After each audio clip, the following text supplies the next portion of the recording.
péril de l'effondrement. C'est nouveau qu'on puisse en parler dans des cénacles comme celui-ci.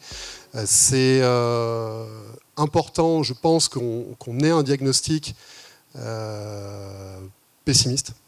Parce que je pense qu'on peut dire que le diagnostic qui est posé par Yves est radicalement pessimiste. Je pense que c'est salubre d'envisager l'effondrement pour comprendre ce qu'on a comme ressort, pour évoluer politiquement. Je ne suis pas tout à fait prêt, moi, à renoncer à la communauté républicaine, à la qualité d'un débat adulte sur la transition énergétique. Et du coup, dans le travail qu'on fait au quotidien politiquement au Shift Project, donc le Shift Project, en un mot, c'est un groupe de réflexion qui tente de lancer des conversations politiques, adultes, cohérentes sur la transition énergétique aujourd'hui, dans la situation aujourd'hui, qui n'est pas une situation encore tout à fait d'effondrement.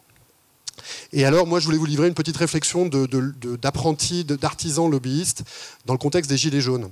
Comment est-ce qu'on fait pour concilier, je ne me parle même pas de réconcilier, de concilier la peur de l'effondrement, la peur qui nous pousse, pour beaucoup d'entre nous, à nous préoccuper de ces sujets et à agir, et la vision du monde du citoyen moyen. On a eu ce qu'il est convenu d'appeler aujourd'hui une séquence politique extrêmement fertile et intéressante avec les Gilets jaunes, avec ça. Je tiens un blog depuis quelques années sur le site du Monde et je crois que c'était en 2011, je m'étais amusé à essayer d'interpréter une interview de Feu, le patron de Total, Christophe de Margerie, qui avait dit dans une interview au Parisien, en 2011, Parisien, tôt ou tard, le prix de l'essence atteindra 2 € le litre. Il vaut mieux espérer que ça soit tard, parce que sinon les conséquences sociales vont être catastrophiques.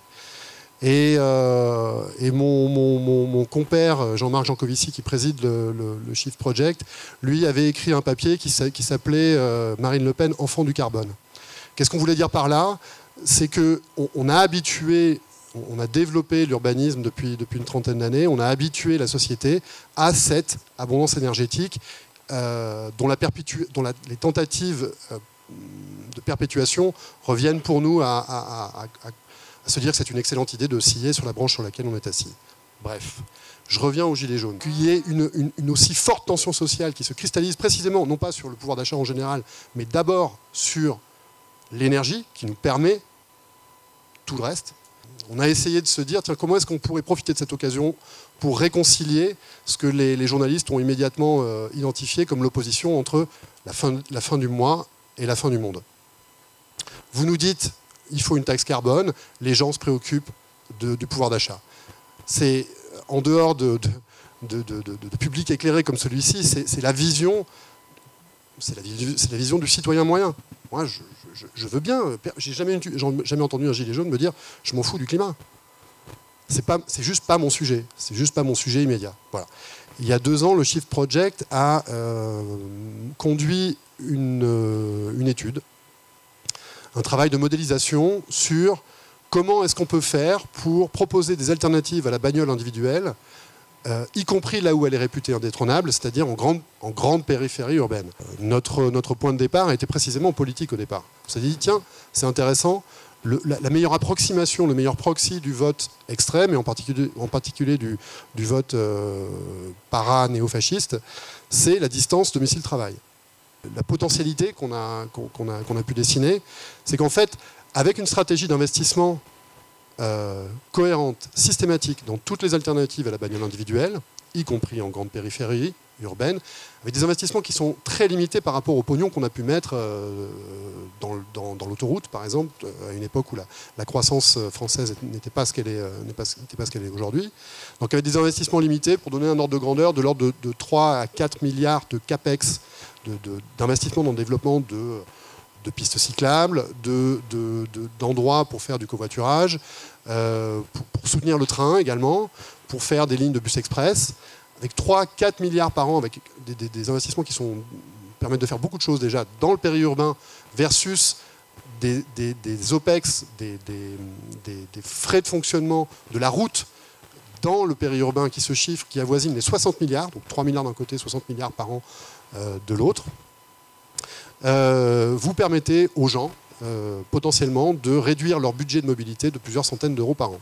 Ce que je veux dire par là, c'est que vous avez une réponse qui est à la fois une réponse qui est bonne pour la fin du monde, bonne pour éviter la fin du monde plutôt, et une réponse qui est bonne pour alléger, pour donner de l'air au budget des gens les plus modestes. Alors ça suppose un peu d'audace. Ça suppose de dire Français, la grosse bagnole individuelle qui est votre horizon en tant que consommateur depuis 30 ans, c'est terminé. C'est terminé. La bagnole de demain, elle sera partagée, ou alors ça sera un vélo, ou alors ça sera un bus. Ça demande un peu d'audace et de cohérence. De cohérence, si on regarde en face le danger qui a été présenté par Yves. Et ce qui est intéressant, c'est que cette réponse de sobriété, elle est compatible avec la vision actuelle, dominante de l'économie. Simplement, c'est tordre un peu le raisonnement. Se dire qu'une société qui est plus sobre, c'est une société qui est plus robuste. Une société qui est plus sobre, elle peut, en termes macroéconomiques classiques, donner de l'air au pouvoir d'achat des gens les plus modestes pour le transport. Mais vous pouvez faire exactement le même raisonnement pour la sobriété dans le bâtiment. Donc elle peut donner de l'air au budget des gens les plus modestes. En même temps, elle peut permettre de réduire considérablement le déficit de notre balance commerciale en achetant un peu moins de pétrole et de gaz à messieurs Poutine et à monsieur Saoud. Donc on a là, pour moi, une première marge d'une réconciliation d'un discours écologiste légitimement angoissé, alarmant, légitimement, et la vision du citoyen moyen, en gros, qui n'a pas la génération, qui n'a pas la vingtaine d'années qu'il aura fallu probablement à chacun d'entre nous pour faire le chemin et arriver à la conclusion que oui, effectivement, nous sommes en train de scier la branche sur laquelle on est assis. Je pense que c'est ça qu'il faut arriver à rendre fertile. C'est-à-dire, moi, je ne peux pas je conclurai là-dessus, je peux pas faire le deuil tout de suite, là, maintenant, d'une conversation adulte démocratique. C'est tout à fait à notre portée. Et effectivement, une organisation systémique plus sobre. On ne parle pas de demander tout de suite aux gens de serrer la ceinture, en particulier aux gens les plus modestes. On voit bien que c'est inopérant politiquement. Et pour cause.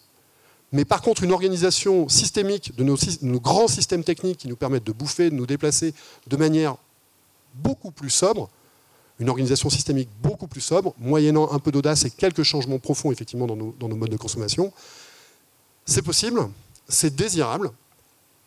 Je pense que ça, c'est aussi une grande nouveauté avec la génération qui vient, c'est qu'il y a cette notion de se dire, bah oui, effectivement, l'horizon du mode de consommation des 30 Glorieuses sur laquelle on est encore, dans l'hystérésis de laquelle on est encore, bien sûr qu'il faut le dépasser. Ça, c'est quelque chose qui est compris, je pense, par une large partie de la génération qui vient.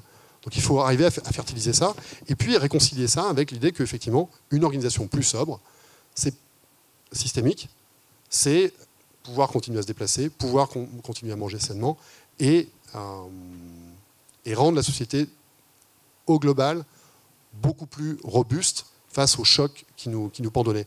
Juste d'un mot pour illustrer, parce que tu m'as lancé sur le pétrole, pourquoi il faut faire attention aujourd'hui, nous Européens. On parle beaucoup du pétrole de schiste et on se dit, ouais, par exemple, sur le pétrole, il n'y a effectivement pas de limite puisque les États-Unis ont réussi à développer cette ressource des pétroles de schiste. En Europe, on n'a toujours pas de pétrole. La seule source de pétrole qu'on a, c'est la mer du Nord. C'est un cas d'école d'un déclin géologique irréversible. Et il se trouve que la Russie, de Poutine, qui nous fournit à nous, Européens, plus d'un quart de nos approvisionnements en pétrole, nous dit, attention, la production russe de pétrole entrera en déclin à partir de 2021. C'est un quart de nos approvisionnements. On voit à quel point la société est mise en tension et à quel point le débat démocratique devient compliqué quand on a plus 9 centimes sur le litre d'essence. Qu'est-ce qui se passerait, effectivement, si la production russe de pétrole entrait en déclin? Il faut avoir les yeux grands ouverts, comme tu disais Yves, sur le diagnostic, mais on peut, je pense, avoir une conversation cohérente, démocratique, pour nous organiser. Et je pense que vous êtes les fers de lance de ça, pour organiser nos grands systèmes techniques de manière beaucoup plus sobre. Et c'est totalement cohérent avec ce que veulent les gens, c'est-à-dire pouvoir manger sainement, pouvoir continuer à se déplacer. Simplement, ça suppose de changer quelques habitudes. Merci. Merci. Merci pour votre démonstration.